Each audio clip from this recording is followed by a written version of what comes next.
자, 오늘 23년도 1월 31일 월요일의 마지막 날 유튜브 방송 시작하도록 하겠습니다. 지금도 건강하시고 앞으로도 다들 건강하시고 인사해야지, 인사. 네, 여러분들 안녕하십니까? 네. 안녕하십니까? 수고하셨어. 네. 오늘은 제목을 이렇게 정해봤습니다. 언제 나와요? 얼마나 먹으면 나아요? 가장 많이 듣는 질문입니다. 병원에 의사분들도 많이 들을 것 같아. 치료하는데 얼마나 걸려요? 맞아, 언제 묻는다, 나아요? 이거. 언제 괜찮아져요? 우리 건강인의 식품도 그렇잖아요. 얼마 동안 먹어야 돼요? 어제 엘하나면 깠다. 네, 언제까지 먹어야 돼요? 가장 흔한 질문, 많이 받는 질문 중에 하나가 이겁니다. 자, 그 사람은 누구나 건강해지고 싶어 하는데, 그 건강이 해치는 데까지가 얼마나 걸린지 잘 몰라요. 언제부터 내가 아팠는지, 언제부터 이렇게 나빠지기 시작했는지를 잘 모릅니다. 근데 어떤 세균성 감염이나 바이러스 감염 이런 게 아닌다면은 우리 아픈 거는 정확하게 참 측정하기는 힘듭니다. 그리고 또 그런 아프다는 것이 뭐 어떤 하나의 요소에서 그런 게 아니고 여러 가지 요소가 합쳐져서 이러한 결과가 나타났기 때문에 참 이래 짐작하기가 힘들어요. 예를 들면은 우리 인류의 인간의 목숨을 좌지우지하는 이 암 같은 경우도 대충 이렇게 이야기합니다. 최소 5년, 최대 15년 정도는 된 겁니다 라고 이야기를 합니다. 암 같은 경우에. 자, 그렇듯이 우리 몸에 일어나는 여러 가지 건강의 이상이라는 것들도 조금씩 나빠진 것들이 뭉쳐져서 합쳐져서 어떤 결과치가 났다는 겁니다. 예를 들면 뭐 관절염이 될 수도 있고 위염이 될 수도 있고 간염이 될 수도 있고 뭐 요즘 뭐 그 50대 60대 많이 오면 오십견도 될 수가 있고 뭐 또 다른 게 이제 뭐 치아 질환 이 모든 것들이 보면은 조금씩 쌓여서 만들어진 결과들이에요. 그렇기 때문에 이 낫는 것들도 사실은 정확하게 우리가 예측하기 힘들어요. 근데 이제 아픈 사람 입장에서는 빨리 낫고 싶겠죠, 당연히. 그렇지. 보통 나와서 건강해지고 싶은데 우리 몸이라는 것이 금방 그래 되기도 힘들 뿐더러 또 여러 가지 원인에 의해서 그렇기 때문에 그 여러 가지 원인을 하나하나 다 해결해 줬을 때 완벽하게 건강해질 수 있는데 예를 들자면은 뭐 몸에 염증이 있어서 그렇다 하면은 위염이다. 위장에 있는 염증만 없애주면 될 것인가? 그건 아니라는 것이죠. 그러니까 그 염증이 생기는 원인을 제거해야지만 다시 염증이 생기지 않을 거 아닙니까? 그죠? 그래야지 근본적인 치료가 됩니다. 당장 염증이 있는 거는 항염제, 항생제 쓰면은 어느 정도 좋아져요. 그런데 그 염증이 생기는 원인은 그대로 놔두고 하면은 언제 나을지 모르죠. 그러니까 염증이 있다고 약 먹으니까 좀 나아졌다, 또 좀 나빠졌다, 좋아졌다, 이렇게 계속해서 반복적으로 끌려가게 되는 거죠. 그래서 이 언제 나아요 하는 질문에 대한 답은 굉장히 힘듭니다. 답해주기가. 그렇지. 하니까. 자, 그런데 그렇더라도 우리가 어느 정도 예측할 수 있는 선은 있어요. 제가 그 지난 시간에 이야기했던 거 우리 인체의 신진대사라는 게 있어요. 아이고, 야스. 춥다. 감기 쌌다. 인체의 신진대사라는 게 있습니다. 각 장기마다 있는 신진대사 있는데 이 신진대사의 기간을 가지고 우리가 어느 정도 예측은 할 수가 있어요. 예를 들면 간의 신진대사 기간은 25일이라고 이야기하고 그 다음에 그 피부의 신진대사 기간은 약 28일이라고 이야기하고 그 다음에 그 혈액의 신진대사 기간은 약 120일 정도 그 다음에 이제 그 뼈의 신진대사 기간은 약 200일 정도 라고 이렇게 이야기를 합니다. 그렇다고 한다면은 간질환, 피부질환, 혈액질환, 뼈질환 같은 경우는 최소한 이 정도 시간은 더 걸린다고 봐야 되는 거죠. 예를 들어서 간이 나빠졌다 그러면은 최하 25일이고 피부가 나빠졌다 그러면 최하 28일이고 혈액은 최하 120일이 넘어야 되고 뼈 같은 경우는 최하 200일이 지나야지만이 좋아지거나 개선되거나 나아질 수 있다라고 생각할 수 있습니다. 그러니까 어떻게 보면 이보다 더 봐야 된다는 것이죠, 시간을. 근데 최소한의 시간이라는 것들이죠. 그래서 예를 들면은 여기서 가장 긴 뼈질환 같은 거. 자, 뼈는 신진대사량이 200이라고 하는데 200을 보면은 약 7개월 정도라고 보면 됩니다. 7개월 정도. 7개월 더 간다. 자, 7개월 보는데 이 뼈에 관련 질환도 여러 가지가 있어요. 예를 들면 뭐 관절염도 있고 뭐 골다공증도 있고 뭐 기타 이제 뭐 열화증 뭐 많이 있습니다. 그죠? 그러니까 있는데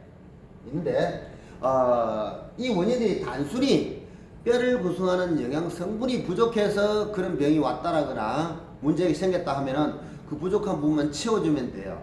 그런데 여기 첫 번째 관절염 강도는 관절염이라는 것은 관절도 약해졌고 염증도 생겨 두 가지 원인이 있다고 봐야 되거든요. 최소한 두 가지 원인. 그러니까 관절도 튼튼하게 해준과 동시에 염증도 제거를 해줘야 된다는 말입니다. 그러니까 자 뼈의 신진대사 기간이 200일이라 그랬는데 그래 본다면은 뼈가 튼튼해지는 데는 200일이면 될 수가 있어요. 가능성이 있어요. 그런데 이 염증이라는 거는 원인을 퍼뜩 찾으면은 바로 해결이 되겠죠. 근데 염증을 못 찾으면은 이건 시간이 더 걸릴 수 있는 문제고 다른 데서 원인이 왔을 수가 있잖아요. 그러니까 보통 이제 염증이 만병의 근원이라고 우리 얘기를 많이 합니다. 그래서 이분이 관절염이 있는 분이 관절염이라 그러면 이 염증이 관절에만 있다고 못 보거든. 다른 데도 염증이 있을 수 있다는 얘기죠. 그래서 그렇다고 한다면은 우리 몸에 염증을 만들어내는 원인이 어디에 있었느냐? 그걸 찾아내면은 빠른 시간 내에 개선이 되거나 치료가 될 수도 있겠지만 못 찾아낸다 그러면 단순히 뼈만 튼튼해지고 염증은 아직 안 없어지겠죠. 그렇기 때문에 우리는 기관을 다쳐가기가 굉장히 힘듭니다. 그래서 최소한의 것 신진대사기를 참조해가지고 우리 몸의 기능을 원활하게 만들면서 회복을 노려봐야 된다는 얘기입니다. 지금 의사들도 마찬가지예요. 현대의학을 담당하고 있는 의사들도 지금 현재 이제 병의 종류가 전에 어떤 자료에서 보니까 약간 17,000에서 한 18,000가지 병이 있다 그래요. 인류에게는 사람에게는 약간 18,000가지의 병이 있다 그러는데 이 중에 원인을 아는 병은 안도 안 된다는 거죠. 50%도 안 돼요. 원인은.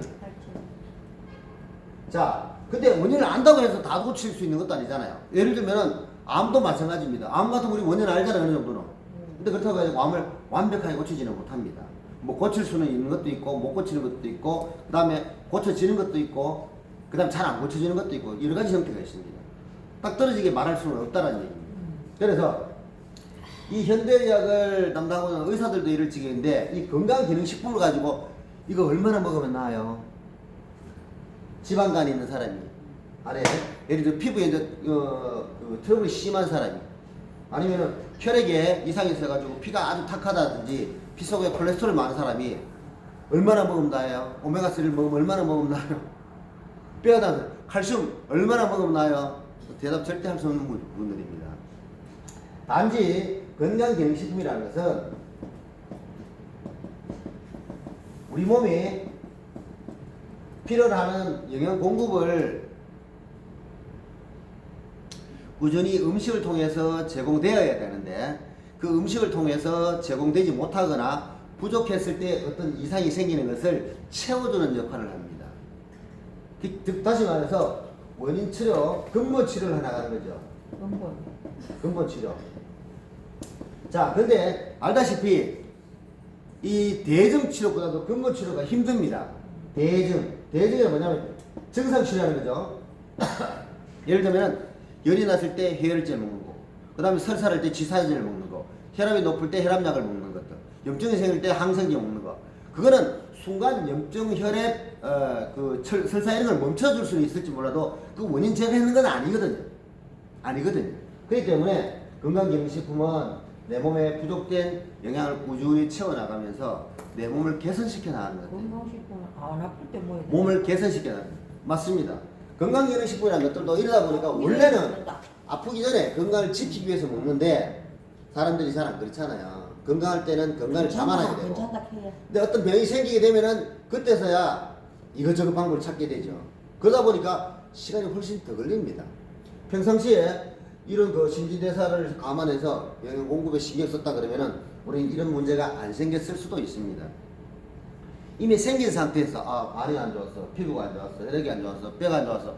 그때서 건강기능식품을 먹는다는 것은 일반적인 우리 신진대사 기한을 훨씬 넘어설 수밖에 없습니다. 그래서 우리는 제가 지난 시간에도 이야기했습니다만은 평상시에는 식단 관리를 해야 돼요. 식단. 식단 관리.